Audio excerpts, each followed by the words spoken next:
semester 4 program studi pendidikan agama Islam. Saya atas nama Reski Amalia dengan NIM 208242121 yang berperan sebagai konselor. Dan saya Suci Maharani dengan NIM 208244134 yang berperan sebagai klien. Di sini kami akan membuat video dialog konseling dengan tema kurang percaya diri untuk memenuhi tugas final mata kuliah bimbingan konseling. Selamat menyaksikan.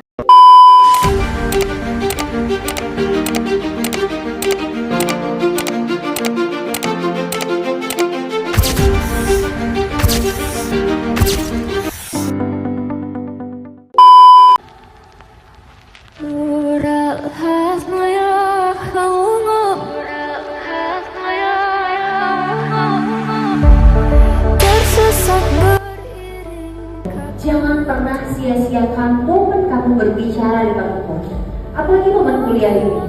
Momen saat presentasi, momen saat berargumentasi, momen saat berpendapat, menjawab pertanyaan dosen, itu momen latihan public speaking sebenarnya.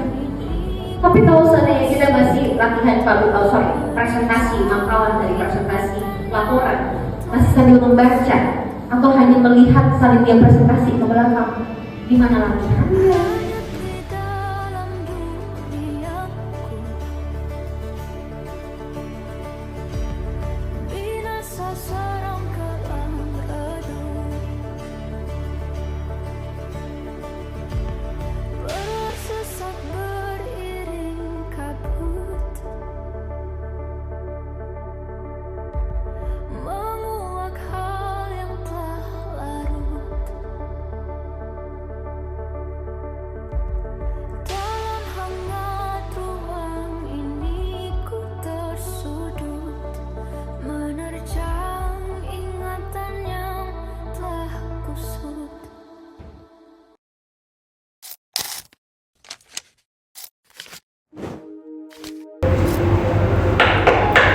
Assalamualaikum.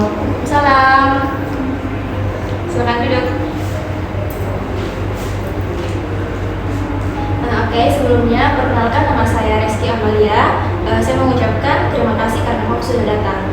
Di sini kamu bisa bercerita dengan aman. Apa yang kita bicarakan akan dijaga kerahasiaannya. Jadi sekarang boleh deh sebelum kita mulai, kamu perkenalkan diri dulu dan bagaimana kabarmu hari ini. Baik Kak, nama saya Suci Maharani, bisa dipanggil Suci. Kabar hari ini alhamdulillah baik. Apa yang ingin kamu sampaikan, kamu ceritakan, atau kita diskusikan hari ini? Saya merasa kurang percaya diri Kak. Rasanya berat sekali untuk menghadapi banyak hal. Baik, coba ceritakan beritanya. Sebenarnya saya sudah lama nih menceritakan hal ini, tetapi saya masih ragu. Saya takut dianggap terlalu berlebihan. Tidak apa-apa, apapun yang kamu ceritakan itu penting. Saya di sini untuk mendengarkan tanpa menghakimi. Terima kasih Kak. Saya jadi merasa lebih sedikit lega. Senang mendengarnya. Silahkan ceritakan dengan santai dan tidak perlu terburu-buru. Saya merasa takut ketika berbicara di banyak orang, contohnya saat presentasi atau menyampaikan pendapat. Saya selalu gugup. Apa yang biasanya kamu pikirkan saat itu? Saya takut salah bicara dan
coba sebutkan